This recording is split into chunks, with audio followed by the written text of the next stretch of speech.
Hello, everyone, and welcome to the 19th edition of Things I Learned. I'm your host, Lorenzo, coming to you from my office, not in PB Studios for this. As I always say, thanks for always liking, sharing, subscribing, downloading to the podcast. And again, just like last week, I'm going live on Instagram Live. So feel free to interact if you're on. You can let me know the things that you learned while we're going through this. Don't forget about the big show this week. I interviewed the owner of Diva Dance Studio. So stay tuned for that on Thursday. And make sure you're subscribing so you never miss an episode. Never miss one of these things I learned. You'll never miss anything from the big show or the random Mondays that pop up every once in a while. So just hit the subscribe button. Everything's been going pretty well lately with social media. I've been able to continue on that pretty good. So be on the lookout for all those as well. Just search the Nerdball Podcast on any social media, and that's where you'll find this podcast. So let's get to the first few things here. Again, I went through, apparently these emails I get, the interesting facts emails, I get them every day. Let's say, well, on the 5th of June, I got 4 emails from them, from Interesting Facts, whatever this Interesting Facts email is, and so I'm just gonna go through those. I think it's a little more fun, and sometimes I come across things that are weird, like do dogs dream, and then we found out that they cut dogs' heads open apparently to fish things out of there. So, all right, you know what? Let's start this off with some more animal stuff. Do mice actually like cheese? I found in an article written by Bennett Kleinman from Animals in Nature. Said, despite the stereotype we've been perpetuated in cartoons, the idea that mice go wild for cheese isn't quite accurate. While mice may nibble on cheese if it's only available food source, they strongly prefer sugary and carbohydrate-rich options. Don't we all? Such as seeds, grains, fruits, chocolate, and especially peanut butter. In fact, a mouse's strong sense of smell actually causes them to be repelled by some stinky cheeses. Soft cheeses also pose a choking hazard for mice due to the critter's lack of natural gag reflex. So maybe that's how you kill a mouse. You give them sticky cheese and they choke. I can't imagine a mouse coughing right now. The reason behind this myth is hard to pinpoint, but one theory relates to how cheese was stored prior to refrigeration. Cheese was usually kept out of the sun in a cool, dark, well-ventilated place and generally wasn't tightly sealed. In an interview with Scientific America, psychologist David Holmes suggested mice may have nibbled on the exposed cheese while searching for other food, leading to their reputation as cheese fiends. So we were all lied to. In fact, mice don't go crazy for cheese and prefer, much like other Americans prefer, I don't know, are mice American? Much like Americans prefer sugary and carbohydrate-rich options. So that is number 1. Let me X that out. Number 2, the Apple logo. I don't know if anybody knew this, but the Apple logo, its very first logo in 1976 was the picture of, that real famous guy, Sir Isaac Newton, sitting under the tree and when the apple falls on his head and he teaches everyone about gravity or whatever the story may be. That was their first logo. It was an Apple computer with that. And then it morphed into what it is today, just an apple. I think everyone remembers the rainbow colored apple that was out for a long time. I think it says, it's hard to read, from 1977 to 1998, and then just variations of different colors of apple. And right now it's a chrome apple is what the logo is. So I did not know. Interesting fact that was emailed to me. Apple in the comments. That was a short one. Sometimes I don't because I'm not looking at these firsthand now. I don't know how interesting they are. So I don't know if that one was that interesting. So We'll move on. 11 of the smartest animals. I think some of these are, people would think, yeah, that's obviously like African gray parrots. Pigeons apparently are really smart.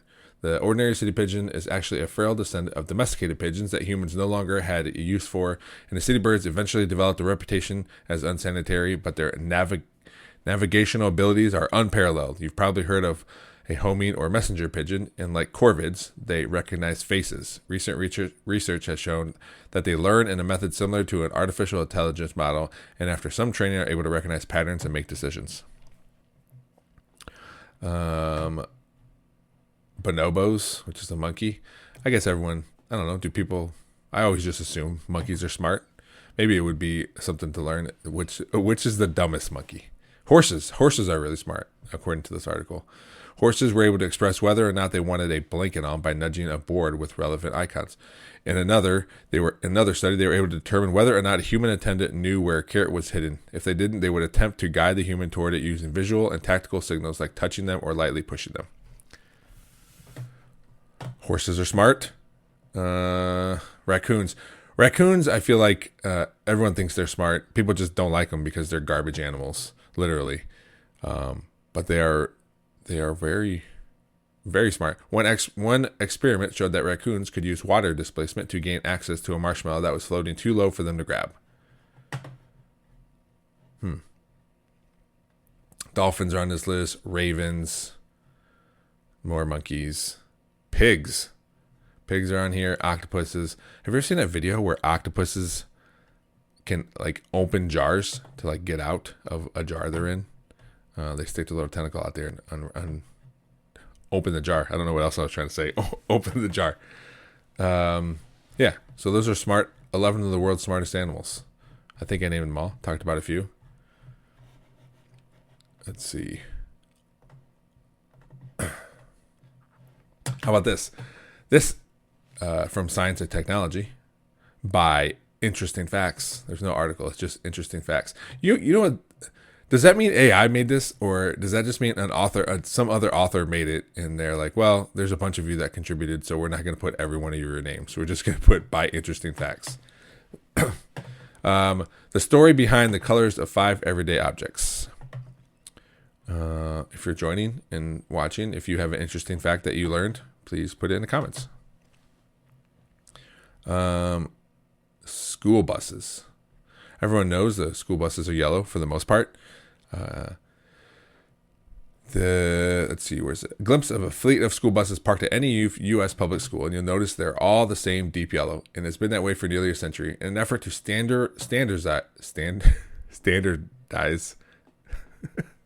school bus construction around the country, thus ideally making them both safer and cheaper to mass produce. School transportation officials met at Columbia University in 1939 to discuss the universal color for these vehicles.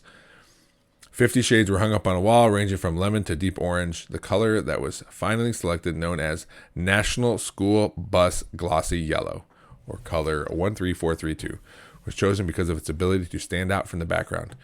Educational officials didn't know it at the time, but color 13432 is wired to capture our attention, as the shade stimulates 2 of the 3 types of cones in the human eye, sending double the transmission to the brain compared to many other colors.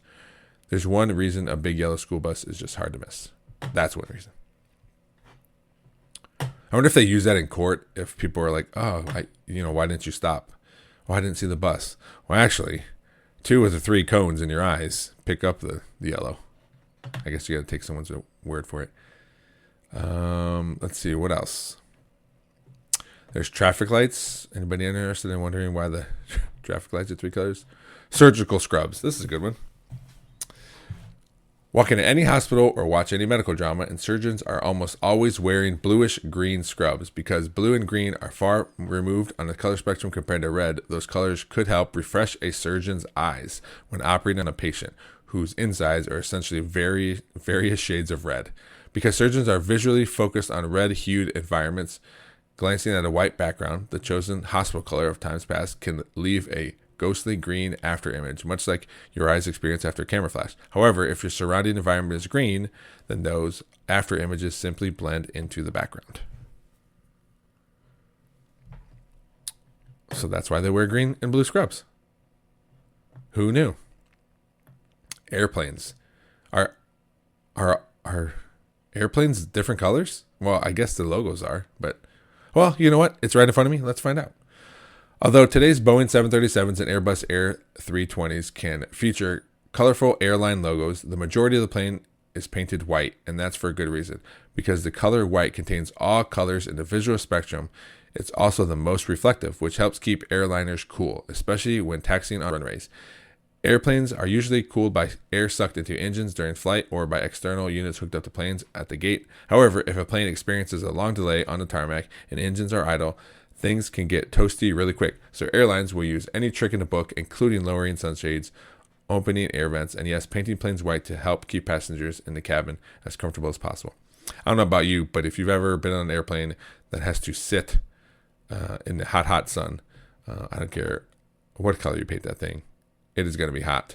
And for someone who is well documented on this podcast and the big show that I do not like flying, that is my nightmare. To be big and sweaty, stuck on an airplane, and not knowing if it's going to take off in time. You know what? We'll move on from colors. Let's see. You know what? I'll just go in my emails here. Let's see what else we have. Oh, why do dimes and quarters have ridged?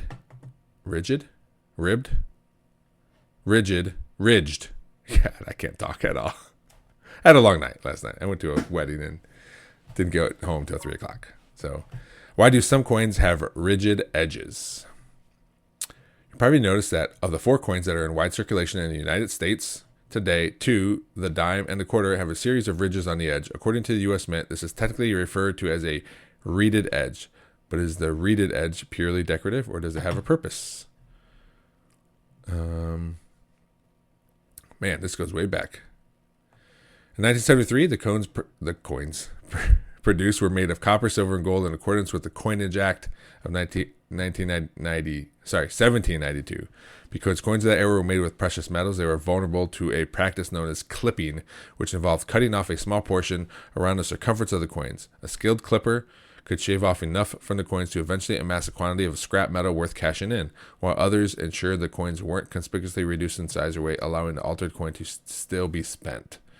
So people would clip it off to make more coins. So they made the reeded edge so you could tell if people actually shaved it off. Reeded edges were designed to prevent clipping, but in the U.S. today, coins are no longer made of silver or gold. As a result of the Coinage Act of 1965, almost all coins are minted from the blend of copper and zinc. Clipping is no longer a problem because the metal isn't valuable enough on its own to warrant trying to harvest it. So there you go for that. I feel like these are boring today. Maybe I should go through them first to see what's what. Like I said, I had a long night. Is that it? Did I do 5 already?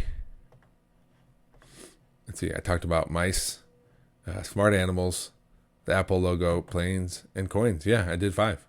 That's it.